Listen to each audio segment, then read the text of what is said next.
लोक सभा ਦੇ ਵਿੱਚ ਗੁੰਜਿਆ ਨਸ਼ੇ ਦਾ ਮੁੱਦਾ। ਗ੍ਰਹਿ ਮੰਤਰੀ ਅਮਿਤ ਸ਼ਾਹ ਦਾ ਜਵਾਬ, ਕਿਹਾ ਨਸ਼ਾ ਦੇਸ਼ ਦੇ ਲਈ ਗੰਭੀਰ ਸਮੱਸਿਆ।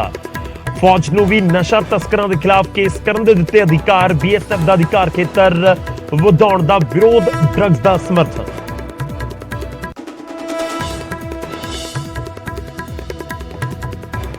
ਫਾਜ਼ਿਲਕਾ ਦੇ ਵਿੱਚ ਸਰਹੱਦ ਤੋਂ 25 ਕਿਲੋ ਹੈਰੋਇਨ ਬਰਾਮਦ। ਬੀਐਸਐਫ ਨੇ ਪਾਕਿਸਤਾਨੀ ਤਸਕਰਾਂ ਤੇ ਕਈ ਰਾਉਂਡ ਕੀਤੇ ਫਾਇਰ। ਪੀਲੇ ਰੰਗ ਦੇ ਪੈਕਟਾਂ ਦੇ ਵਿੱਚ ਲਪੇਟੀ ਹੋਈ ਸੀ ਹੈਰੋਇਨ।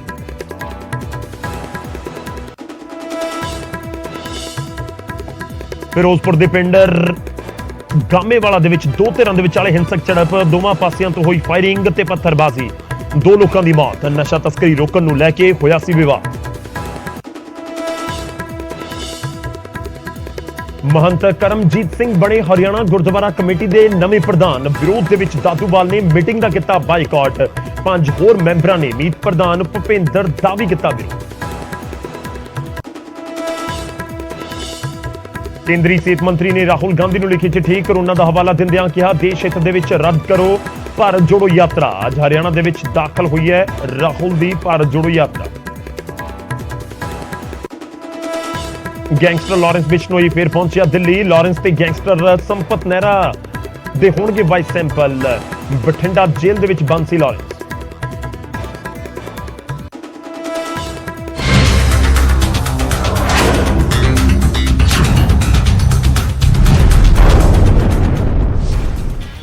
सत श्री अकाल, स्वागत है। गौरव शुक्ला मैं हां तुहाडे नाल हाज़र हां। फर्क तां पैंदा है लैके ਜਦੋਂ ਜਿਸ ਬਿਮਾਰੀ ਦੀ ਵਜ੍ਹਾ ਦੇ ਨਾਲ ਲੋਕ ਆਪਣੇ ਘਰਾਂ ਦੇ ਵਿੱਚ ਕਈ ਮਹੀਨਿਆਂ ਤੱਕ ਡੱਕੇ ਰਹੇ ਹੋਣ, ਜਿਸ ਦੀ ਵਜ੍ਹਾ ਦੇ ਨਾਲ ਕਈਆਂ ਨੇ ਆਪਣਿਆਂ ਨੂੰ ਬਹੁਤ ਚਹੇਤਿਆਂ ਨੂੰ ਗਵਾ ਦਿੱਤਾ ਹੋਵੇ, ਉਹ ਬਿਮਾਰੀ ਦੁਬਾਰਾ ਦਸਤਕ ਦੇਣ ਲੱਗੇ, ਫਿਰ ਫਰਕ ਤਾਂ ਪੈਂਦਾ ਹੈ। ਜੀ ਅੱਜ ਸ਼ੁਰੂਆਤ ਕਰਨ ਜਾ ਰਹੇ ਹਾਂ। ਸਭ ਤੋਂ ਪਹਿਲਾਂ ਗੱਲ ਹੋਵੇਗੀ ਕਰੋਨਾ ਦੀ। ਇਹ ਗੱਲ ਹੋਣੀ ਇਸ ਕਰਕੇ ਜ਼ਰੂਰੀ ਹੈ ਕਿ ਸ਼ਾਇਦ ਲੱਗ ਰਿਹਾ ਹੋਵੇ ਕਿ ਕਰੋਨਾ ਚਲਾ ਗਿਆ, ਪਰ ਚੀਨ ਦੇ ਅੰਕੜੇ ਡਰਾਉਂਦੇ ਨੇ। चीन दे विच की कुछ स्थितियां तुहानूं दस्सांगे, पर उस तो पहला भारत दे विच की सरगर्मी है जिक्र उसका। चीन दे विच कोरोना के वाधे मामले मुड़ तो डराउण लगे ने। इस नूं देखदे होए केंद्र सरकार अलर्ट दे उत्ते है। कोरोना नूं लैके केंद्रीय सेहत मंत्री डॉक्टर मनसुख मंडाविया ने सीनियर अधिकारियों ते जानकारां दे नाल बैठक कीती। मीटिंग तो बाद नीति आयोग दे डॉक्टर वीके पॉल ने लोकां नूं भीड़ भाड़ वाले इलाके च मास्क लगाउण दी सिफारिश कीती है। एक गंभीर बीमारियों नाल पीड़ित लोगों ते बुजुर्गों के लिए बेहद जरूरी है। हुण तक सिर्फ 27% आबादी ने ही बूस्टर डोज ली। एक खुराक लेना भी सब दे लिए कंपलसरी है कि अगर हम क्राउडेड प्लेस में हैं, चाहे बाहर, जैसे मैं अब क्राउडिंग में आ गया हूं, तो मुझे मास्क लगाना है। अंदर भी अगर क्राउडिंग है तो वहां भी हमने मास्क लगाना है। इसी प्रकार सोशल डिस्टेंसिंग की जो एडवाइजरी अभी तक है आपके समक्ष, उसका ख्याल रखिए। जो भी चल रहा है, जितना भी चल रहा है, वो ट्रांसमिशन की चेन रोकने में हम सबको मदद, क्योंकि ये तो यूनिवर्सल वैक्सीन है। एक्सपर्ट्स के मुताबिक भारत वर्गे देश को खतरा नहीं है, क्योंकि साडे देश दे विच वैक्सीनेशन के 3 राउंड हो चुके ने। लोगों दे विच इम्यूनिटी डेवलप हो चुकी है। कोरोना तो भारत दे विच हर थां होवेगा, पर हुण वैक्सीन की वजह नाल असर नहीं कर सकेगा। तो देश दे विच सिर्फ 27 लोगों ने जिहड़ी थर्ड बूस्टर डोज सी लगवाई है। जेकर तुसीं नहीं लगवाई तो लगवा लवो, ताकि समा रहिंदे ही सावधानी वरती जा सके। हुण गल चीन दी भी। चीन दे विच अगले कुछ महीनों दे विच 80 करोड़ लोग कोरोना दे नाल इन्फेक्टेड हो सकते हैं। चीन दे विच कोरोना दे हालात 2020 दी याद दिवा रहे ने। हस्पतालों दे विच सारे बैड भरे हुए ने। मैडिकल स्टोर्स दे विच दवाइयां खत्म हो रही ने। मरीज इलाज दे लई डॉक्टर दे सामने गड़गड़ाउंदे नजर आउंदे ने। बीजिंग दे सब तो बड़े शमशान दे विच 24 घंटे अंतिम संस्कार हो रहे ने। इन्हां दीयां तस्वीरां भी आ रही ने। हालांकि कोरोना दे नाल मौतां दे सरकारी अंकड़े रोजाना 5-10 ही दसे जा रहे ने, जदों कि असल अंकड़ा काफी ज्यादा है। चीन दे विच कोरोना पाबंदियां दे विच ढिल तो बाद कोरोना की रफ्तार तेजी नाल वधी। जीरो कोविड पॉलिसी खत्म होने तो बाद केसिस दे विच इजाफा हो रहा है। हालात इन्ने गंभीर ने कि हस्पतालों के सारे बैड भर चुके ने। दवाइयां नहीं ने, जिथे दवाइयां मौजूद ने उत्थे लंबियां कतारां ने। चीन दे विच जीरो कोविड पॉलिसी के विरोध तो बाद सरकार ने ढिल दित्ती ते लॉकडाउन हटाया, पर हुण इत्थे स्थिति खराब हुंदी नजर आउंदी है। हस्पतालों के विच कोरोना मरीजों का जिवें सैलाब आ गया होवे। खैर चीन दे विच एक बार फिर तो ये अंकड़े डराउण लगे ने ते दूजे पासे खदशा जताया जा रहा है कि आने वाले कुछ महीनों च चीन दे विच कोरोना का एक बार फिर तो जबरदस्त कहर वेखण नूं मिल सकता है। ਤਾਂ ਜ਼ਰੂਰੀ ਹੈ ਕਿ ਸਾਵਧਾਨੀ ਅਸੀਂ ਭਾਰਤ ਦੇ ਵਿੱਚ ਵੀ ਜ਼ਰੂਰ ਪਹਿਲਾਂ ਤੋਂ ਹੀ ਰੱਖੀਏ। ਉਧਰ ਕੋਰੋਨਾ ਦੇ ਵਾਧੇ ਮਾਮਲਿਆਂ ਨੂੰ ਲੈ ਕੇ ਕੇਂਦਰ ਦੀ ਸਰਕਾਰ ਅਲਰਟ ਮੋਡ ਦੇ ਉੱਤੇ ਹੈ, ਤਾਂ ਉਧਰ ਪੰਜਾਬ ਦੀ ਮਾਨ ਸਰਕਾਰ ਵੀ ਖੁਦ ਨੂੰ ਤਿਆਰ ਦੱਸ ਰਹੀ ਹੈ। ਮਾਨ ਸਰਕਾਰ ਨੇ ਕੋਰੋਨਾ ਦੇ ਨਾਲ ਨਜਿੱਠਣ ਦੀਆਂ ਸਾਰੀਆਂ ਤਿਆਰੀਆਂ ਪੂਰੀਆਂ ਕਰਨ ਦਾ ਦਾਅਵਾ ਕੀਤਾ ਹੈ। ਸਿਹਤ ਮੰਤਰੀ ਚੇਤਨ ਸਿੰਘ ਜੌੜਾ ਮਾਜਰਾ ਨੇ ਦੱਸਿਆ ਕਿ ਪੰਜਾਬ ਦੇ 16 ਜ਼ਿਲ੍ਹਿਆਂ ਦੇ ਵਿੱਚ ਕੋਈ ਵੀ ਪੋਜ਼ਿਟਿਵ ਕੇਸ ਨਹੀਂ ਹੈ। ਜਿਹੜੀ ਪੂਰਾ ਤਿਆਰੀ ਜਿਹੜੀ ਕੀਤੀ ਗਈ ਆ, ਸਾਰੇ ਜ਼ਿਲ੍ਹਿਆਂ ਦੇ ਵਿੱਚ ਜਿਹੜੇ ਡੈਡੀਕੇਟਡ ਬਾਲ ਚਿਕਿਤਸਾ ਜਿਹੜੇ ਦੇਖਭਾਲ ਯੂਨਿਟ ਨੇ ਉਹਨਾਂ ਦੀ ਸਥਾਪਨਾ ਕੀਤੀ ਗਈ ਹੈ ਔਰ 790 ਲੈਵਲ 2 ਔਰ ਪੈਡੀਆਟ੍ਰਿਕ ਆਕਸੀਜਨ ਸਮਰਪਿਤ ਬੈੱਡ ਅਤੇ 324 ICU ਬੈੱਡ ਨੇ ਜਿਹੜੇ ਉਹ ਜਿਹੜਾ ਅੰਮ੍ਰਿਤਸਰ ਵਿੱਚ ਇੱਕ ਪੈਡੀਆਟ੍ਰਿਕ ਸੈਂਟਰ ਆਫ ਐਕਸੀਲੈਂਸ ਦੀ ਸਥਾਪਨਾ ਕੀਤੀ। ਹਾਲ ਹੀ ਦੇ ਵਿੱਚ ਕੁੱਲ 9 ਕੋਰੋਨਾ ਇਨਫੈਕਟਡ ਮਰੀਜ਼ ਮਿਲੇ ਨੇ। ਇਹਨਾਂ ਦੇ ਵਿੱਚ ਜਲੰਧਰ ਤੋਂ 2, ਅੰਮ੍ਰਿਤਸਰ 'ਚ 1, ਗੁਰਦਾਸਪੁਰ 'ਚ 1, ਮੁਕਤਸਰ ਸਾਹਿਬ 'ਚ 2, ਰੋਪੜ ਦੇ ਵਿੱਚ 1, ਫਰੀਦਕੋਟ ਅਤੇ ਫਤਿਹਗੜ੍ਹ ਸਾਹਿਬ ਦੇ ਵਿੱਚ ਵੀ 1-1 ਮਰੀਜ਼ ਕੋਰੋਨਾ ਦਾ ਸਾਹਮਣੇ ਆਇਆ। ਖੈਰ ਜੋ ਅੰਕੜੇ ਨੇ ਉਹ ਬਹੁਤ ਜ਼ਿਆਦਾ ਤਾਂ ਪਰੇਸ਼ਾਨ ਕਰਨ ਵਾਲੇ ਨਹੀਂ ਨੇ, ਕਿਉਂਕਿ 9 ਕੇਸਿਸ ਬਹੁਤ ਜ਼ਿਆਦਾ ਪੂਰੇ ਪੰਜਾਬ 'ਚ ਨਜ਼ਰ ਨਹੀਂ ਆਉਂਦੇ। ਉਮੀਦ ਕਰਦੇ ਹਾਂ ਕਿ ਕੇਸਿਸ ਦੀ ਗਿਣਤੀ ਨਹੀਂ ਵਧੇਗੀ। ਦੂਜੇ ਪਾਸੇ ਉਮੀਦ ਇਹ ਵੀ ਹੈ ਕਿ ਇਸ ਨੂੰ ਲੈ ਕੇ ਸਾਵਧਾਨੀਆਂ ਅਸੀਂ ਸਾਰੇ ਜ਼ਰੂਰ ਵਰਤਾਂਗੇ, ਕਿਉਂਕਿ ਸਾਵਧਾਨੀ ਵਰਤਣ ਨਾਲ ਵੀ ਫਰਕ ਤਾਂ ਪੈਂਦਾ ਹੈ। ਉਧਰ ਕੇਂਦਰ ਸਰਕਾਰ ਨੇ ਰਾਹੁਲ ਗਾਂਧੀ ਤੋਂ ਭਾਰਤ ਜੋੜੋ ਯਾਤਰਾ ਰੋਕਣ ਦੀ ਅਪੀਲ ਕੀਤੀ। ਇਸ ਦੇ ਪਿੱਛੇ ਹਵਾਲਾ ਦਿੱਤਾ ਗਿਆ ਕੋਰੋਨਾ ਦਾ। ਕੇਂਦਰੀ ਸਿਹਤ ਮੰਤਰੀ ਮਨਸੁਖ ਮੰਡਾਵੀਆ ਨੇ ਰਾਹੁਲ ਨੂੰ ਲੈਟਰ ਲਿਖਿਆ, ਜਿਸ ਦੇ ਵਿੱਚ ਕਿਹਾ ਗਿਆ ਕਿ ਦੇਸ਼ ਦੇ ਵਿੱਚ ਇੱਕ ਵਾਰ ਮੁੜ ਤੋਂ ਕੋਰੋਨਾ ਦਾ ਖਤਰਾ ਵਧਦਾ ਜਾ ਰਿਹਾ ਹੈ। ਹੈਲਥ ਐਮਰਜੈਂਸੀ ਵਰਗੇ ਹਾਲਾਤ ਨੇ ਦੇਸ਼ ਨੂੰ ਬਚਾਉਣ ਦੇ ਲਈ ਭਾਰਤ ਜੋੜੋ ਯਾਤਰਾ ਰੋਕ ਦਵੋ। भारत जोड़ो यात्रा जो ये राहुल गांधी जी और अशोक गहलोत जी कर रहे हैं और वहाँ तमाशा भी करते हैं, पता नहीं क्या क्या करके, और वहाँ भीड़ इकट्ठी करते हैं। पता है कि कोरोना वापस अपना पैर पसार रहा है, चाइना है, दूसरे देशों में है। या तो इसको गाइडलाइन के आधार पे इस भारत जोड़ो यात्रा को चलाए, नहीं तो इसको स्थगित करना चाहिए। ਸਰਕਾਰ ਦੀ ਅਪੀਲ ਦੇ ਉੱਤੇ ਕਾਂਗਰਸੀ ਆਗੂਆਂ ਦੀ ਮੰਨੀਏ ਤਾਂ ਹੁਣ ਤੱਕ ਕੋਵਿਡ ਪ੍ਰੋਟੋਕਾਲ ਨੂੰ ਲੈ ਕੇ ਕੋਈ ਨਿਯਮ ਨਹੀਂ ਆਇਆ। ਜੇਕਰ ਅਜਿਹਾ ਹੀ ਹੈ ਤਾਂ ਪਹਿਲਾਂ ਪਾਰਲੀਮੈਂਟ ਦੇ ਇਜਲਾਸ ਦੇ ਲਈ ਕੋਵਿਡ ਗਾਈਡਲਾਈਨਸ ਫॉलो ਹੋਣ। सत्तर चल रहा है, वहाँ तो कोई कोविड प्रोटोकॉल नहीं है। मैं सेंट्रल हॉल में भी बैठा था, कोई जहाज़ों में नहीं है, तो इस पे ही क्यों है? तो अगर कोविड का है उसका प्रोटोकॉल नॉर्म्स जारी करें तो हम फॉलो करेंगे। ਰਾਹੁਲ ਗਾਂਧੀ ਦੀ ਭਾਰਤ ਜੋੜੋ ਯਾਤਰਾ ਹਰਿਆਣਾ ਪਹੁੰਚ ਚੁੱਕੀ ਹੈ। ਰਾਜਸਥਾਨ ਦੇ ਵਿੱਚ ਭਾਰਤ ਜੋੜੋ ਯਾਤਰਾ ਦੇ ਵਿੱਚ ਵੱਡੀ ਭੀੜ ਵੇਖਣ ਨੂੰ ਮਿਲੀ। ਹਜ਼ਾਰਾਂ ਦੀ ਗਿਣਤੀ 'ਚ ਲੋਕ ਰਾਹੁਲ ਦੇ ਨਾਲ ਮਿਲਣ ਅਤੇ ਯਾਤਰਾ ਦੇ ਵਿੱਚ ਸ਼ਾਮਲ ਹੋਣ ਦੇ ਲਈ ਦੂਜੇ ਜ਼ਿਲ੍ਹਿਆਂ ਤੋਂ ਵੀ ਪਹੁੰਚੇ। ਹਰਿਆਣਾ ਦੇ ਵਿੱਚ ਵੀ ਉਹਨਾਂ ਦੇ ਨਾਲ ਸੈਂਕੜਿਆਂ ਦੀ ਭੀੜ ਚੱਲਦੀ ਨਜ਼ਰ ਆਈ।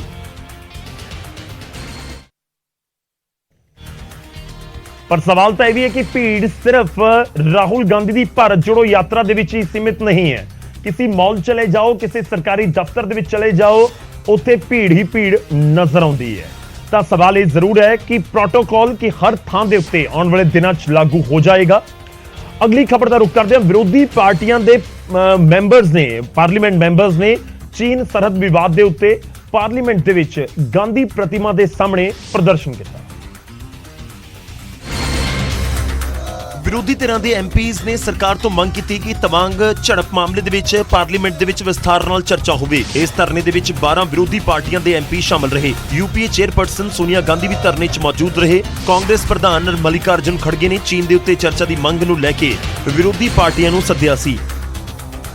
यही है कि सदन में चर्चा चाहते हैं जो चाइनीज आक्रमण कर रहा है उसके बारे में सदन को इंफॉर्मेशन दो, ताकि सदन के ओर से सारे देश के लोगों को मालूम हो। यही चर्चा अगर नहीं हुई, एक तरफा उत्तर हुआ, तो उसका क्या मतलब है।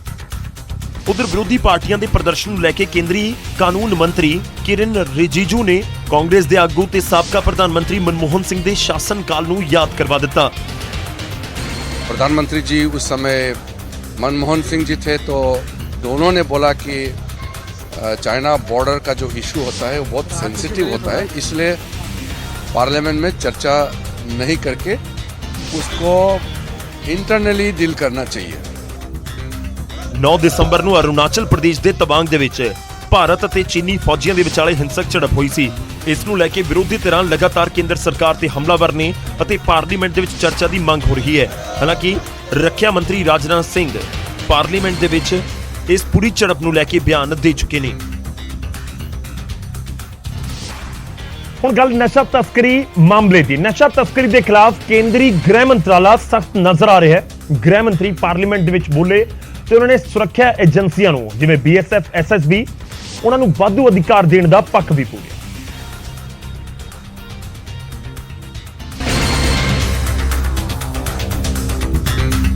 ਤੇ ਕੇਂਦਰੀ ਗ੍ਰਹਿ ਮੰਤਰੀ ਅਮਿਤ ਸ਼ਾਹ ਨੇ ਲੋਕ ਸਭਾ ਦੇ ਵਿੱਚ ਬੋਲਦਿਆਂ ਸਾਫ਼ ਕੀਤਾ ਕਿ ਨਸ਼ੇ ਦੇ ਖਿਲਾਫ ਕੇਂਦਰ ਜ਼ੀਰੋ ਟੋਲਰੈਂਸ ਨੀਤੀ ਦੇ ਨਾਲ ਚੱਲ ਰਿਹਾ ਹੈ ਤੇ ਨਸ਼ੇ ਦੇ ਵਪਾਰੀ ਕਿੰਨੇ ਵੀ ਵੱਡੇ ਕਿਉਂ ਨਾ ਹੋਣ 2 ਸਾਲ ਦੇ ਅੰਦਰ ਜੇਲ੍ਹ ਦੇ ਵਿੱਚ ਹੋਣਗੇ। पूरे राज्यों में ड्रग आने का रास्ता कौन सा है और उसके नेटवर्क की संभावनाएं क्या है। कितना भी बड़ा अपराधी है 2 साल में स्थिति ऐसी आने वाली है, इसकी जगह जेल की सलाखों के पीछे। ਕੇਂਦਰੀ ਮੰਤਰੀ ਨੇ ਤਾਂ ਇੱਥੋਂ ਤੱਕ ਕਹਿ ਦਿੱਤਾ ਕਿ ਜਿਹੜੇ BSF ਦੇ ਅਧਿਕਾਰ ਖੇਤਰ ਦੇ ਵਿੱਚ ਵਾਧੇ ਦਾ ਵਿਰੋਧ ਕਰਦੇ ਨੇ ਉਹ ਨਸ਼ੇ ਦੇ ਵਪਾਰੀਆਂ ਦੀ ਮਦਦ ਕਰ ਰਹੇ ਨੇ। जो लोग इसको पॉलिटिकल इश्यू बना रहे हैं वो ड्रग के कारोबार का समर्थन कर रहे हैं। ਗ੍ਰਹਿ ਮੰਤਰੀ ਨੇ 2 ਟੁਕ ਸੁਣਾਉਂਦਿਆਂ ਸਾਫ਼ ਕੀਤਾ ਕਿ ਜੇਕਰ ਪੂਰੀ ਸਖਤਾਈ ਦੇ ਨਾਲ ਨਸ਼ਾ ਰੋਕਣਾ ਹੈ ਤਾਂ ਸੁਰੱਖਿਆ ਏਜੰਸੀਆਂ ਨੂੰ ਵਾਧੂ ਅਧਿਕਾਰ ਦੇਣੇ ਹੀ ਹੋਣਗੇ। एजेंसियां निहत्ती होकर काम नहीं कर सकती, मान्यवर एजेंसियों को अधिकार देना पड़ेगा। ਕੇਂਦਰੀ ਮੰਤਰੀ ਨੇ ਇਸ ਮਸਲੇ ਨੂੰ 2 ਪੱਧਰ ਤੇ ਸਮਝਣ ਦੀ ਅਪੀਲ ਕੀਤੀ। ਇੱਕ ਤਾਂ ਦੇਸ਼ ਦੇ ਅੰਦਰੋਂ ਕਿਤੇ ਵੀ ਬਰਾਮਦ ਹੁੰਦੇ ਨਸ਼ੇ ਦਾ ਸੋਰਸ ਕੀ ਹੈ ਅਤੇ ਦੂਜਾ ਦੇਸ਼ ਦੀ ਸਰਹੱਦ ਤੋਂ ਫੜਿਆ ਗਿਆ ਨਸ਼ਾ ਕਿੱਥੇ ਕੋ ਸਪਲਾਈ ਹੋਣਾ ਸੀ। ਗ੍ਰਹਿ ਮੰਤਰੀ ਦਾ ਇਹ ਬਿਆਨ ਉਸ ਵੇਲੇ ਆਇਆ ਜਦੋਂ ਸਮੁੰਦਰੀ ਰਸਤੇ ਵੀ ਨਸ਼ਾ ਤਸਕਰੀ ਦੇ ਮਾਮਲੇ ਵੱਧ ਰਹੇ ਨੇ। ਖੈਰ ਵਿਰੋਧ ਦੇ ਵਿਚਾਲੇ ਜਦੋਂ ਏਜੰਸੀਆਂ ਨੂੰ ਹੋਰ ਤਾਕਤ ਦੇਣ ਦਾ ਜ਼ਿਕਰ ਹੋਵੇ ਤੇ ਹੋਰ ਤਾਕਤਾਂ ਦੇ ਦਿੱਤੀਆਂ ਜਾਣ, ਕਿਉਂਕਿ ਪਹਿਲਾਂ 50 ਕਿਲੋਮੀਟਰ ਤੱਕ ਦਾ ਦਾਇਰਾ BSF ਦਾ ਵਧਾਇਆ ਗਿਆ ਸੀ। ਹੁਣ NDPS ਦੇ ਕੇਸ ਵੀ ਦਰਜ ਕਰਨ ਦੀ ਇਜਾਜ਼ਤ BSF ਨੂੰ ਦੇ ਦਿੱਤੀ ਗਈ, ਉਹ ਵੀ ਇਹਨਾਂ ਦੇ ਅਧਿਕਾਰ ਖੇਤਰ ਦੇ ਵਿੱਚ ਆ ਚੁੱਕਾ ਹੈ। ਹੁਣ ਅੱਗੇ ਵਧਦੇ ਹਾਂ ਤੇ ਵਾਰੀ ਅੱਜ ਦੇ ਸਵਾਲ ਦੀ। BSF ਦੇ ਨਾਲ ਹੀ ਜੁੜਿਆ ਹੋਇਆ ਅੱਜ ਦਾ ਸਵਾਲ ਹੈ ਤੇ BSF ਨਾਲ ਜੁੜਿਆ ਅੱਜ ਦਾ ਸਵਾਲ ਹੈ ਕਿ BSF ਕਿੰਨੇ ਕਿਲੋਮੀਟਰ ਸਰਹੱਦੀ ਸੁਰੱਖਿਆ ਕਰਦੀ ਹੈ। ਤਾਂ ਕਾਬਿਲੇ ਗੌਰ ਹੈ ਕਿ BSF ਦੇ ਵੱਲੋਂ ਸਰਹੱਦੀ ਸੁਰੱਖਿਆ ਦੇ ਵਿੱਚ ਬਾਰਡਰ ਸਿਕਿਉਰਿਟੀ ਫੋਰਸ ਦੇ ਜਵਾਨਾਂ ਨੂੰ ਤਾਇਨਾਤ ਕੀਤਾ ਜਾਂਦਾ ਹੈ ਔਰ BSF ਕਿੰਨੇ ਕਿਲੋਮੀਟਰ ਜਿਹੜੀ ਦੇਸ਼ ਦੀ ਸਰਹੱਦੀ ਸੁਰੱਖਿਆ ਕਰਦੀ ਹੈ, ਅੱਜ ਸਵਾਲ ਇਹੀ ਹੈ। ਔਰ 4 ਆਪਸ਼ਨਸ ਨੇ, A 5341 kilometre, B 5540 kilometre, C 6150 kilometre ਜਾਂ ਆਪਸ਼ਨ D 6385 ਕਿਲੋਮੀਟਰ। ਸਹੀ ਜਵਾਬ ਕੀ ਹੈ? BSF ਦੇ ਇਤਿਹਾਸ ਦੇ ਨਾਲ ਅਸੀਂ ਤੁਹਾਨੂੰ ਦੱਸਾਂਗੇ ਕਿ BSF ਕਿੱਥੇ-ਕਿੱਥੇ ਤਾਇਨਾਤ ਹੈ, ਦੇਸ਼ ਦੇ ਵਿੱਚ ਕਿਹੜੀਆਂ ਸਰਹੱਦਾਂ ਦੇ ਉੱਤੇ BSF ਦੀ ਤਾਇਨਾਤੀ ਹੁੰਦੀ ਹੈ। ਇਸ ਸਵਾਲ ਦਾ ਜਵਾਬ ਸਹੀ ਆਪਸ਼ਨ ਪ੍ਰੋਗਰਾਮ ਦੇ ਦੌਰਾਨ ਹੀ ਤੁਹਾਡੇ ਤੱਕ ਪਹੁੰਚਾਵਾਂਗੇ। ਹੁਣ ਅੱਗੇ ਵਧਦੇ ਹਾਂ ਤੇ ਗੱਲ ਹੋਵੇਗੀ ਸਿਮਰਨਜੀਤ ਸਿੰਘ ਮਾਨ ਦੀ। ਸੰਗਰੂਰ ਤੋਂ MP ਸਿਮਰਨਜੀਤ ਸਿੰਘ ਮਾਨ ਨੇ ਵੀ ਲੋਕ ਸਭਾ ਦੇ ਵਿੱਚ ਡਰੱਗ ਦਾ ਮੁੱਦਾ ਚੁੱਕਿਆ ਅਤੇ ਪੰਜਾਬ ਦੇ ਵਿੱਚ ਅਫੀਮ ਤੇ ਪੋਸਟ ਦੀ ਖੇਤੀ ਕਰਨ ਦੀ ਖੁੱਲ੍ਹ ਮੰਗੀ।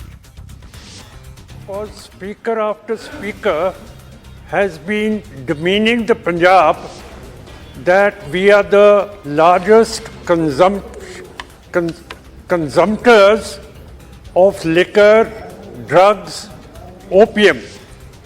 That is not the case. Look at the front of this country. If we were druggies and alcoholics, we would not be facing the Chinese so bravely on the border, the LAC. Secondly, our party believes that there are countries like Afghanistan, Colombia, and some other countries which allow the cultivation of the poppy plant, and we believe this menace can be stopped if, like Madhya Pradesh, Punjab is also allowed to grow the poppy flower. ਤਾਂ ਦੇਸ਼ ਦੇ ਕੁਝ ਸੂਬਿਆਂ ਦੇ ਵਿੱਚ ਇਸ ਤਰੀਕੇ ਨਾਲ ਇਜਾਜ਼ਤ ਹੈ ਖੇਤੀ ਦੀ, ਜਿਸ ਦਾ ਜ਼ਿਕਰ ਸਿਮਰਨਜੀਤ ਸਿੰਘ ਮਾਨ ਕਰ ਰਹੇ ਨੇ। ਅਫੀਮ ਦਾ ਜ਼ਿਕਰ ਹੋ ਰਿਹਾ। ਖੈਰ ਇਹ ਮੰਗ ਪਹਿਲਾਂ ਵੀ ਉੱਠਦੀ ਰਹੀ ਹੈ, ਪਰ ਕਿ ਨਸ਼ੇ ਨੂੰ ਕੱਟਣ ਦੇ ਲਈ, ਨਸ਼ੇ ਦੇ ਦਲਦਲ ਦੇ ਵਿੱਚੋਂ ਕੱਢਣ ਦੇ ਲਈ ਨੌਜਵਾਨਾਂ ਨੂੰ ਦੂਜੇ ਨਸ਼ੇ ਦੇ ਦਲਦਲ ਦੇ ਵਿੱਚ ਸੁੱਟਿਆ ਜਾਵੇ, ਇਹ ਸਵਾਲ ਹੈ ਜਿਸ ਦੇ ਉੱਤੇ ਚਰਚਾ ਪਹਿਲਾਂ ਵੀ ਹੁੰਦੀ ਰਹੀ ਹੈ। ਉਧਰ ਹਰਿਆਣਾ ਗੁਰਦੁਆਰਾ ਕਮੇਟੀ ਦੇ ਲਈ ਪ੍ਰਧਾਨਗੀ ਦੀ ਚੋਣ ਦੇ ਵਿੱਚ ਜ਼ਬਰਦਸਤ ਟਵਿਸਟ ਵੇਖਣ ਨੂੰ ਮਿਲਿਆ। ਤੇ ਇਸ ਟਵਿਸਟ ਨੇ ਦਾਦੂਵਾਲ ਸਣੇ ਸਭ ਨੂੰ ਹੈਰਾਨ ਕਰਕੇ ਰੱਖ ਦਿੱਤਾ। ਉਮੀਦਾਂ ਤੋਂ ਪਰੇ ਮਹੰਤ ਕਰਮਜੀਤ ਸਿੰਘ ਯਮੁਨਾਨਗਰ ਵਾਲਿਆਂ ਨੂੰ ਕਮੇਟੀ ਦਾ ਨਵਾਂ ਪ੍ਰਧਾਨ ਨਿਯੁਕਤ ਕਰ ਦਿੱਤਾ ਗਿਆ। ਹਾਲਾਂਕਿ ਇਸ ਤੋਂ ਪਹਿਲਾਂ ਦਾਦੂਵਾਲ ਦੀ ਵਾਪਸੀ ਤੈਅ ਮੰਨੀ ਜਾ ਰਹੀ ਸੀ। ਉਧਰ ਦਾਦੂਵਾਲ ਨੇ ਚੋਣ ਦਾ ਬਾਈਕਾਟ ਕੀਤਾ ਤੇ ਬਾਹਰ ਆ गए। तो सरकार की तरफ से मेंबर का नाम अनाउंस किया गया वो महंत कर्मजीत सिंह है और लेकिन मैं इस चीज़ से सहमत नहीं। ਦਾਦੂਵਾਲ ਨੇ ਇਲਜ਼ਾਮ ਲਗਾਇਆ ਕਿ ਸਰਕਾਰ ਦੇ ਵੱਲੋਂ ਮਹੰਤ ਕਰਮਜੀਤ ਸਿੰਘ ਦਾ ਨਾਮ ਪੇਸ਼ ਕੀਤਾ ਗਿਆ ਜਦਕਿ ਸਿੱਖਾਂ ਨੂੰ ਕੋਈ ਵੀ ਦੇਣ ਨਹੀਂ ਹੈ। ਉਧਰ ਸ਼੍ਰੋਮਣੀ ਕਮੇਟੀ ਦੇ ਪ੍ਰਧਾਨ ਹਰਜਿੰਦਰ ਸਿੰਘ ਧਾਮੀ ਨੇ ਪ੍ਰਧਾਨ ਅਤੇ ਨਵੇਂ ਚੁਣੇ ਮੈਂਬਰਾਂ ਨੂੰ ਸਰਕਾਰੀ ਤੰਤਰ ਦੇ ਗੋਲੇ ਕਿਹਾ ਤੇ ਚੋਣ ਨੂੰ ਰੱਦ ਕਰ ਦਿੱਤਾ। ਇਹ ਸਿੱਖਾਂ ਦੀ ਚੁਣੀ ਹੋਈ ਬਾਹਰ ਸੰਸਥਾ ਨਹੀਂ, ਇਹ ਕੇਵਲ ਤਾਂ ਕੇਵਲ ਸਰਕਾਰ ਦੀ ਚੁਣੀ ਹੋਈ ਸੰਸਥਾ ਹੈ। ਹਰਿਆਣਾ ਕਮੇਟੀ ਜਿਹੜੀ ਆ ਉਹਦੀ ਕਿੱਥੇ ਤੱਕ ਕਿਸ ਤਰਜ ਤੱਕ ਸਰਕਾਰੀਕਰਨ ਹੋਇਆ ਉਹ ਅੱਜ ਪ੍ਰੂਵ ਹੋ ਗਿਆ। ਇਸ ਤੋਂ ਪਹਿਲਾਂ ਜਗਦੀਸ਼ ਝਿੰਡਾ ਨੇ ਚੋਣਾਂ ਦੇ ਵਿੱਚ ਸਰਕਾਰੀ ਦਖਲਅੰਦਾਜ਼ੀ ਦਾ ਇਲਜ਼ਾਮ ਲਗਾਉਂਦਿਆਂ ਅਸਤੀਫਾ ਦੇ ਦਿੱਤਾ ਸੀ, ਜਿਸ ਕਾਰਨ ਐਡਹੌਕ ਕਮੇਟੀ ਦੇ 38 ਦੇ ਵਿੱਚੋਂ 36 ਮੈਂਬਰ ਹੀ ਚੋਣ ਦੇ ਸਮੇਂ ਹਾਜ਼ਰ ਰਹੇ ਤੇ ਸਭ ਨੇ ਮਹੰਤ ਕਰਮਜੀਤ ਸਿੰਘ ਦੇ ਨਾਮ ਦੇ ਉੱਤੇ ਮੋਹਰ ਲਗਾ ਦਿੱਤੀ। ਕਾਬਿਲੇ ਗੌਰ ਹੈ ਕਿ ਜਗਦੀਸ਼ ਝਿੰਡਾ ਦੇ ਐਡਹੌਕ ਕਮੇਟੀ ਚੋਂ ਬਾਹਰ ਹੋਣ ਤੋਂ ਬਾਅਦ ਬਲਜੀਤ ਸਿੰਘ ਦਾਦੂਵਾਲ ਦੇ ਲਈ ਰਾਹ ਬਿਲਕੁਲ ਪੱਧਰਾ ਨਜ਼ਰ ਆ ਰਿਹਾ ਸੀ ਕਿ ਉਹਨਾਂ ਨੂੰ ਵੀ ਪ੍ਰਧਾਨਗੀ ਮਿਲੇਗੀ, ਪਰ ਬਿਲਕੁਲ ਟਵਿਸਟ ਆਇਆ ਤੇ ਉਹਨਾਂ ਨੂੰ ਵੀ ਪ੍ਰਧਾਨਗੀ ਨਹੀਂ ਮਿਲੀ ਤੇ ਹੁਣ ਵਿਰੋਧ ਦੇ ਵਿੱਚ ਵੀ ਉਹ ਜ਼ਰੂਰ ਨਹੀਂ। ਕਾਬਿਲੇ ਗੌਰ ਇਹ ਵੀ ਹੈ ਕਿ ਦਾਦੂਵਾਲ ਤੇ ਝਿੰਡਾ ਤੋਂ ਬਾਅਦ ਕਰੀਬ 5 ਹੋਰ ਮੈਂਬਰਸ ਦੇ ਵੱਲੋਂ ਵੀ ਐਡਹੌਕ ਕਮੇਟੀ ਦੇ ਜਿਹੜੇ 5 ਮੈਂਬਰ ਨੇ ਉਹਨਾਂ ਨੇ ਵੀ ਪ੍ਰਧਾਨ ਤੇ ਮੀਤ ਪ੍ਰਧਾਨ ਦੇ ਉੱਤੇ ਇਤਰਾਜ਼ ਜਤਾਇਆ ਹੈ। ਤਾਂ ਦਾਦੂਵਾਲ ਸਣੇ ਸ਼੍ਰੋਮਣੀ ਕਮੇਟੀ ਨੇ ਨਵੇਂ ਪ੍ਰਧਾਨ ਮਹੰਤ ਕਰਮਜੀਤ ਸਿੰਘ ਦਾ ਵਿਰੋਧ ਕੀਤਾ ਤਾਂ ਮਹੰਤ ਕਰਮਜੀਤ ਸਿੰਘ ਨੇ ਇਲਜ਼ਾਮਾਂ ਦਾ ਜਵਾਬ ਦਿੱਤਾ।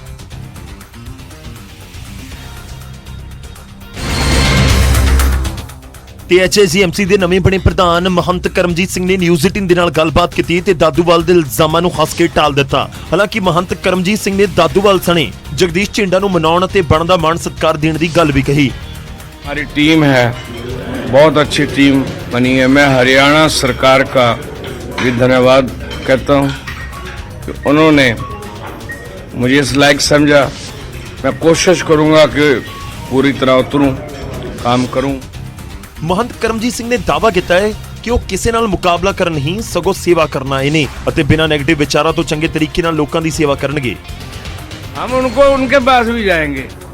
उन्होंने भी मेहनत की है ना, कि मेहनत को इग्नोर नहीं किया जा सकता। हम झिंडा जी के पास भी जाएंगे, सबको लेके चलेंगे, रिस्पेक्ट करेंगे, बनता इज्जत मान देंगे। ਹਾਲਾਂਕਿ ਨਵੇਂ ਪ੍ਰਧਾਨ ਨੇ ਇਲਜ਼ਾਮਾਂ ਤੇ ਬੋਲਣ ਤੋਂ ਟਾਲ ਮਟੋਲ ਕੀਤੀ, ਪਰ ਦਾਦੂਵਾਲ ਸਣੇ ਸ਼੍ਰੋਮਣੀ ਕਮੇਟੀ ਨਵੇਂ ਪ੍ਰਧਾਨ ਨੂੰ ਸਰਕਾਰ ਦਾ ਹੱਥ ਠੋਕਾ ਦੱਸ ਰਹੀ ਹੈ, ਜਿਸ ਕਾਰਨ ਆਉਂਦੇ ਦਿਨਾਂ ਦੇ ਵਿੱਚ ਮਾਮਲੇ ਤੇ ਸਿਆਸਤ ਹੋਰ ਭਖ ਸਕਦੀ ਹੈ। ਕਿ ਨਵੇਂ ਪ੍ਰਧਾਨ ਬਣਨ ਤੇ ਨਾਲ ਦੀ ਨਾਲ ਉਹਨਾਂ ਦੀ ਪ੍ਰਧਾਨਗੀ ਨੂੰ ਲੈ ਕੇ ਸਵਾਲ ਉੱਠਣ, ਉਹ ਵੀ ਉਹਨਾਂ ਦੇ ਵੱਲੋਂ ਜੋ ਪਹਿਲਾਂ ਪ੍ਰਧਾਨਗੀ ਦੇ ਅਹੁਦੇ ਉੱਤੇ ਮੌਜੂਦ ਸੀ। ਖੈਰ ਨਵੀਂ ਕਮੇਟੀ ਦੇ ਨਵੇਂ ਪ੍ਰਧਾਨ ਦੇ ਲਈ ਚੈਲੰਜਸ ਬਹੁਤ ਨੇ ਤੇ ਵਿਰੋਧ ਦੇ ਨਾਲ ਫਰਕ ਤਾਂ ਜ਼ਰੂਰ ਪੈਂਦਾ ਹੈ। ਅੱਗੇ ਵਧਦੇ ਹਾਂ ਤੇ ਗੱਲ ਪੰਜਾਬ ਕਾਂਗਰਸ ਦੀ। ਪੰਜਾਬ ਕਾਂਗਰਸ ਦੇ ਪ੍ਰਧਾਨ ਰਾਜਾ ਵੜਿੰਗ ਨੇ ਪੰਜਾਬ ਕਾਂਗਰਸ ਦੇ ਲੀਡਰਾਂ ਦੇ ਖਿਲਾਫ ਮੋਰਚਾ ਖੋਲ੍ਹਿਆ ਲੱਗਦਾ ਹੈ। ਤੇ ਰਾਜਾ ਵੜਿੰਗ ਨੇ ਬਿਨਾਂ ਨਾਮ ਲਏ ਕਈ ਵੱਡੇ ਕਾਂਗਰਸੀ ਲੀਡਰਾਂ ਨੂੰ ਲਪੇਟ ਦੇ ਵਿੱਚ ਲੈ ਲਿਆ। ਰਾਜਾ ਵੜਿੰਗ ਦੇ ਮੁਤਾਬਿਕ ਹਰ ਕੋਈ ਸੀਐਮ ਬਣਨਾ ਚਾਹੁੰਦਾ ਸੀ ਤੇ ਕਈ ਲੀਡਰ ਖੁਦ ਨੂੰ ਕਾਂਗਰਸ ਤੋਂ ਉੱਪਰ ਮੰਨਦੇ ਸਨ। ਵੜਿੰਗ ਨੇ ਕਾਂਗਰਸ ਦੀ ਹਾਲਤ ਦੇ ਲਈ ਆਪਣਿਆਂ ਨੂੰ ਹੀ ਜ਼ਿੰਮੇਵਾਰ ਦੱਸਿਆ। ਹਰੇਕ ਮੁੱਖ ਮੰਤਰੀ ਬਣ ਲੱਗ ਗਿਆ। ਮੁੱਖ ਮੰਤਰੀ ਇੱਕ ਬਣਨਾ ਸਰਦਾਰ ਸਾਹਿਬ ਤੇ ਵਿਚਾਰ ਮੁੱਖ ਮੰਤਰੀ ਹੋ ਗਿਆ ਹਿੰਦੂ ਵਾਲਾ, ਕਿਸੇ ਨੇ ਕਹਿੰਦਾ ਪ੍ਰਵਾਸੀ ਆਏ, ਕਿਸੇ ਨੇ ਕਿਹਾ ਮੈਂ ਤਾਂ ਮੰਨਦਾ ਹੀ ਨਹੀਂ ਕਿਸੇ ਨੂੰ। ਮੇਰੇ ਕਰਕੇ ਕਾਂਗਰਸ ਇਹਨਾਂ ਨੇ ਉਹ ਗੱਲ ਕੀਤੀ, ਨਿੱਕੇ ਹੁੰਦੇ ਖੇਡਦੇ ਨੇ, ਨਾ ਖੇਡਣ ਦਿਓ ਪੁੱਤੀ ਚ ਉਹ ਪੁੱਤੀ। ਰਾਜਾ ਵੜਿੰਗ ਨੇ ਤਾੜੀ ਠੋਕਣ ਨੂੰ ਲੈ ਕੇ ਵੀ ਤੰਜ ਕੱਸਿਆ। ਹਾਲਾਂਕਿ ਇਹ ਤੰਜ ਸੀ ਜਾਂ ਫਿਰ ਪਾਰਟੀ ਦੇ ਵੱਡੇ ਲੀਡਰ ਦੇ ਉੱਤੇ ਸਿੱਧਾ ਹਮਲਾ, ਇਹ ਖੁਦ ਰਾਜਾ ਵੜਿੰਗ ਹੀ ਦੱਸ ਸਕਦੇ ਨੇ। ਹੋਰ ਕੋਈ ਝਾੜੂ ਥੋੜੀ ਆ ਗਿਆ, ਬੋਲੋ ਇਹ ਗੱਲ ਸੱਚੀ ਹੈ ਤਾਂ ਠੰਡ ਲੱਗਦੀ ਹੈ ਤਾੜੀ ਮਾਰ ਦਿਓ। ਇਹ ਸੱਚੀ ਹੈ, ਤਾੜੀ ਮਾਰਨੀ ਹੈ, ਠੋਕਣੀ ਨਹੀਂ। ਰਾਜਾ ਵੜਿੰਗ ਦੇ ਬਿਆਨ ਨੇ ਕਾਂਗਰਸ ਦੀ ਆਪਸੀ ਫੁੱਟ ਮੁੜ ਤੋਂ ਜਗ ਜ਼ਾਹਰ ਕਰ ਦਿੱਤੀ ਹੈ ਤੇ ਇਹ ਬਿਆਨ ਅਜਿਹੇ ਸਮੇਂ ਆਇਆ ਜਦੋਂ ਪੰਜਾਬ ਕਾਂਗਰਸ ਰਾਹੁਲ ਗਾਂਧੀ ਦੀ ਭਾਰਤ ਜੋੜੋ ਯਾਤਰਾ ਦੀ ਤਿਆਰੀ ਦੇ ਵਿੱਚ ਲੱਗੀ ਹੋਈ ਹੈ। ਕਾਬਿਲੇ ਗੌਰ ਇਹ ਵੀ ਹੈ ਕਿ ਪੰਜਾਬ ਦੇ ਵਿੱਚ ਵੋਟਾਂ ਹਾਰਨ ਤੋਂ ਬਾਅਦ ਸਰਕਾਰ ਤੋਂ ਲਾਂਭੇ ਹੋਣ ਤੋਂ ਬਾਅਦ ਰਾਜਾ ਵੜਿੰਗ ਨੂੰ ਪੰਜਾਬ ਕਾਂਗਰਸ ਦਾ ਪ੍ਰਧਾਨ ਦਾ ਅਹੁਦਾ ਦਿੱਤਾ ਗਿਆ, ਪਰ ਜਿਵੇਂ ਸਿੱਧੂ ਦੇ ਜੇਲ੍ਹ ਤੋਂ ਬਾਹਰ ਆਉਣ ਦੀਆਂ ਕਿਆਸਰਾਈਆਂ ਨੇ ਜਾਂ ਫਿਰ ਚਰਚਾਵਾਂ ਨੇ, ਤਾਂ ਪ੍ਰਧਾਨਗੀ ਜਾਂ ਇੱਕ ਵੱਡੀ ਜ਼ਿੰਮੇਵਾਰੀ ਨੂੰ ਲੈ ਕੇ ਵੀ ਖੂਬ ਚਰਚਾਵਾਂ ਨੇ। ਇਸ ਸਭ ਦੇ ਵਿਚਾਲੇ ਚੰਨੀ ਦੀ ਵਿਦੇਸ਼ ਤੋਂ ਵਾਪਸੀ ਨੇ ਵੀ ਲੱਗ ਰਿਹਾ ਕਿ ਰਾਜਾ ਵੜਿੰਗ ਨੂੰ ਇੱਕ ਵੱਖਰੇ ਤਰੀਕੇ ਨਾਲ ਸੋਚਣ ਦੇ ਲਈ ਮਜਬੂਰ ਜ਼ਰੂਰ ਕੀਤਾ ਹੈ ਕਿ ਵਾਕਈ ਪੰਜਾਬ ਦੇ ਵਿੱਚ ਕਾਂਗਰਸ ਇੱਕ ਵਾਰ ਫਿਰ ਤੋਂ ਵੱਖ-ਵੱਖ ਧੜੇ ਨਜ਼ਰ ਆਉਣਗੇ, ਕਿਉਂਕਿ ਵੋਟਾਂ ਤਾਂ ਫਿਰ ਦੂਰ ਨਹੀਂ, 2024 ਵਾਲੀਆਂ ਵੀ ਆ ਹੀ ਰਹੀਆਂ ਨੇ। ਉਧਰ ਕਾਂਗਰਸ ਦੇ ਸਾਬਕਾ ਵਿਧਾਇਕ ਕੁਲਬੀਰ ਸਿੰਘ ਜ਼ੀਰਾ ਨੇ ਜ਼ਿਲ੍ਹੇ ਦੇ ਡੀਸੀ ਅਤੇ ਐਸਐਸਪੀ ਸਣੇ तमाम ਅਫਸਰਾਂ ਨੂੰ ਸਿੱਧੀ ਚੇਤਾਵਨੀ ਜਾਂ ਕਹਿ ਲਓ ਕਿ ਧਮਕੀ ਦਿੱਤੀ। ਤੇ ਕੁਲਬੀਰ ਸਿੰਘ ਜ਼ੀਰਾ ਕਾਂਗਰਸ ਦੇ ਵੱਲੋਂ ਫਿਰੋਜ਼ਪੁਰ ਤੋਂ ਨਵੇਂ ਜ਼ਿਲ੍ਹਾ ਪ੍ਰਧਾਨ ਬਣਾਏ ਗਏ ਨੇ। ਅਹੁਦਾ ਸੰਭਾਲਦੇ ਹੀ ਜ਼ੀਰਾ ਨੇ तमाम ਅਫਸਰਾਂ ਨੂੰ ਚੇਤਾਵਨੀ ਜਾਂ ਕਹੀਏ ਕਿ ਧਮਕੀ ਦੇ ਦਿੱਤੀ। ਬੋਲ ਸਾਫ਼ ਸੀ ਕਿ ਜੇਕਰ ਕਿਸੇ ਕਾਂਗਰਸ ਦੇ ਵੱਲ ਅੱਖ ਚੁੱਕ ਕੇ ਵੇਖਿਆ ਤਾਂ ਘਰੋਂ ਨਹੀਂ ਨਿਕਲਣ ਦੇਵਾਂਗੇ। ਡੀਸੀ ਆ ਚਾਹੇ ਐਸਐਸਪੀ ਆ, ਜੇ ਕੋਈ ਅਫਸਰ ਹੋਵੇ, ਜੇ ਕਿਸੇ ਕਾਂਗਰਸੀ ਦੀ ਵਾਲ ਵੀ ਵੇਖਿਆ ਤੇ ਘਰੋਂ ਨਿਕਲਣਾ ਬੰਦ ਕਰ ਦਾਂਗੇ, ਮੇਰਾ ਵਾਅਦਾ ਹੈ ਤੁਹਾਡੇ ਨਾਲ। ਕੁਲਬੀਰ ਜ਼ੀਰਾ ਇੱਥੇ ਨਹੀਂ ਰੁਕੇ, 5 ਜਨਵਰੀ ਨੂੰ ਡੀਸੀ ਦਫ਼ਤਰ ਦੇ ਘਿਰਾਓ ਦੀ ਧਮਕੀ ਵੀ ਦੇ ਦਿੱਤੀ। 5 ਤਰੀਕ ਤੱਕ ਜੇ ਏਡੀਸੀ ਨੇ ਪੀਡੀਓ ਨੇ ਤੁਹਾਡੇ ਕੰਮ ਨਾ ਕੀਤੇ, ਚੈੱਕ ਨਾ ਪਾਸ ਕੀਤੇ ਤੇ 5 ਤਰੀਕ ਨੂੰ ਡੀਸੀ ਦਾ ਘਿਰਾਓ ਕਰਾਂਗੇ। 5 ਤਰੀਕ ਦਾ ਐਲਾਨ ਕਰਦਾ, ਫਿਰ ਵੇਖਾਂਗਾ ਕਿਹੜਾ ਰੋਕਦਾ ਸਾਡੇ ਸਰਪੰਚ ਦਾ ਕੰਮ। ਅਸੀਂ ਵਿਕਾਸ ਨਹੀਂ ਰੁਕਣ ਦੇਣਾ, ਵਿਕਾਸ ਇਸੇ ਤਰ੍ਹਾਂ ਹੋਗਾ। ਜ਼ੀਰਾ ਦੀ ਧਮਕੀ ਤੋਂ ਸਾਫ਼ ਹੈ ਕਿ ਕਾਂਗਰਸ ਦਾ ਨਵਾਂ ਜ਼ਿਲ੍ਹਾ ਪ੍ਰਧਾਨ ਅਫਸਰਾਂ ਦੇ ਨਾਲ ਢਿੱਲ ਵਰਤਣ ਦੇ ਮੂਡ ਦੇ ਵਿੱਚ ਨਹੀਂ। ਹਾਲਾਂਕਿ ਡੀਸੀ ਜਾਂ ਐਸਐਸਪੀ ਇਸ ਤੇ ਕੀ ਜਵਾਬ ਦਿੰਦੇ ਨੇ ਉਸ ਦਾ ਵੀ ਇੰਤਜ਼ਾਰ ਹੈ। ਖੈਰ, ਜਦੋਂ ਐਸਐਸਪੀ ਤੇ ਡੀਸੀ ਲੈਵਲ ਦੇ ਆਈਏਐਸ ਤੇ ਆਈਪੀਐਸ ਲੈਵਲ ਦੇ ਅਧਿਕਾਰੀਆਂ ਨੂੰ ਸਿੱਧੀਆਂ ਧਮਕੀਆਂ ਦਿੱਤੀਆਂ ਜਾਣ ਇੱਕ ਪੋਲੀਟੀਕਲ ਲੀਡਰ ਦੇ ਵੱਲੋਂ, ਫਿਰ ਫਰਕ ਤਾਂ ਪੈਂਦਾ। ਹੁਣ ਅੱਗੇ ਵਧਦਿਆਂ ਤੇ ਗੱਲ ਹੋਵੇਗੀ 21 ਦਸੰਬਰ ਦੇ ਇਤਿਹਾਸ ਦੀ। 21 ਦਸੰਬਰ ਦਾ ਇਤਿਹਾਸ ਕੀ ਹੈ ਉਹ ਤੁਹਾਡੇ ਸਾਹਮਣੇ ਰੱਖਾਂਗੇ। ਬਹੁਤ ਅਹਿਮ ਦਿਨ ਹੈ। ਰੇਡੀਅਮ ਦੀ ਖੋਜ 21 ਦਸੰਬਰ ਦੇ ਦਿਨ ਹੀ ਹੋਈ ਸੀ, ਇਤਿਹਾਸ 'ਚ ਦਰਜ ਹੈ। ਰੇਡੀਅਮ ਦੀ ਖੋਜ 21 ਦਸੰਬਰ 1898 ਦੇ ਵਿੱਚ ਪੋਲੈਂਡ ਦੇ ਵਿਗਿਆਨੀ ਮੈਰੀ ਕਿਊਰੀ ਅਤੇ ਫਰਾਂਸ ਦੇ ਵਿਗਿਆਨੀ ਪੀਰੇ ਕਿਊਰੀ ਨੇ ਕੀਤੀ ਸੀ। ਮੈਰੀ ਕਿਊਰੀ ਅਤੇ ਪੀਰੇ ਕਿਊਰੀ ਪਤੀ ਪਤਨੀ ਸਨ। ਰੇਡੀਅਮ ਦੀ ਖੋਜ ਕੈਂਸਰ ਦੇ ਇਲਾਜ ਦੇ ਵਿੱਚ ਵਰਦਾਨ ਸਾਬਤ ਹੋਈ। ਅਜਿਹਾ ਪਾਇਆ ਗਿਆ ਕਿ ਇਸ ਦੇ ਨਾਲ ਬਿਮਾਰੀਆਂ ਨੂੰ ਠੀਕ ਕਰਨ ਦਾ ਗੁਣ ਹੈ ਰੇਡੀਅਮ 'ਚ, ਕਿਉਂਕਿ ਇਸ ਦੇ ਨਾਲ ਗਾਮਾ ਕਿਰਨ ਨਿਕਲਦੀ ਹੈ। ਇਸ ਦਾ ਇਸਤੇਮਾਲ ਕੈਂਸਰ ਦੇ ਇਲਾਜ ਦੇ ਵਿੱਚ ਕੀਤਾ ਜਾਂਦਾ ਹੈ। ਹਾਲਾਂਕਿ ਕੈਂਸਰ ਨੂੰ ਅੱਜ ਵੀ ਲਾ ਇਲਾਜ ਬਿਮਾਰੀ ਕਿਹਾ ਜਾਂਦਾ ਹੈ, ਪਰ ਇਸ ਖੋਜ ਦੀ ਵਜ੍ਹਾ ਦੇ ਨਾਲ ਕੈਂਸਰ ਜੇਕਰ ਸਮੇਂ ਤੇ ਡਾਕਟਰ ਤੇ ਜਾਣਕਾਰ ਕਹਿੰਦੇ ਨੇ ਕਿ ਸਮੇਂ ਦੇ ਉੱਤੇ ਪਤਾ ਲੱਗੇ, ਪਹਿਲੀ ਦੂਜੀ ਸਟੇਜ 'ਚ ਪਤਾ ਲੱਗੇ ਤਾਂ ਇਸ ਨੂੰ ਹਰਾਇਆ ਜਾ ਸਕਦਾ ਹੈ। ਤਾਂ ਇਹ ਖੋਜ ਉਸ ਇਲਾਜ ਦੇ ਵਿੱਚ ਇੱਕ ਬਹੁਤ ਵੱਡੀ ਕੜੀ ਸਾਬਤ ਹੋਈ। ਹਾਲਾਂਕਿ ਜਿਨ੍ਹਾਂ ਦੇ ਘਰ ਦੇ ਵਿੱਚ ਇਸ ਸਮੇਂ ਕੈਂਸਰ ਦੇ ਮਰੀਜ਼ ਨੇ, ਉਹ ਕਿਸ ਦੌਰ ਦੇ ਵਿੱਚੋਂ ਲੰਘ ਰਹੇ ਨੇ ਉਹ ਸਮਝਿਆ ਜਾ ਸਕਦਾ ਹੈ। ਉਮੀਦ ਕਰਦੇ ਹਾਂ ਕਿ ਮੁਕੰਮਲ ਤੌਰ ਤੇ ਇਸ ਬਿਮਾਰੀ ਨੂੰ ਹਰਾਉਣ ਵਾਲੀ ਦਵਾਈ ਵੀ ਜਲਦ ਸਾਡੇ ਵਿਚਾਲੇ ਹੋਏਗੀ। ਫਰਕ ਤਾਂ ਪੈਂਦਾ ਦੇ ਵਿੱਚ ਵੇਲਾ ਹੋ ਚਲਿਆ ਬਹੁਤ ਛੋਟੀ ਜਿਹੀ ਬ੍ਰੇਕ ਦਾ। ਬ੍ਰੇਕ ਤੋਂ ਬਾਅਦ ਵਾਪਸ ਆਵਾਂਗੇ ਕੁਝ ਹੋਰ ਅਹਿਮ ਖਬਰਾਂ ਦੇ ਨਾਲ। ਬ੍ਰੇਕ ਤੋਂ ਬਾਅਦ ਤੁਹਾਨੂੰ ਦਿਖਾਵਾਂਗੇ ਇੱਕ ਏਐਸਆਈ ਨੂੰ ਲੋਕਾਂ ਨੇ ਰੱਸੀਆਂ ਦੇ ਨਾਲ ਬੰਨਿਆ ਹੈ। ਅਜਿਹਾ ਕਿਉਂ ਅਤੇ ਕਿੱਥੇ ਹੋਇਆ, ਦੱਸਾਂਗੇ ਬ੍ਰੇਕ ਤੋਂ ਬਾਅਦ।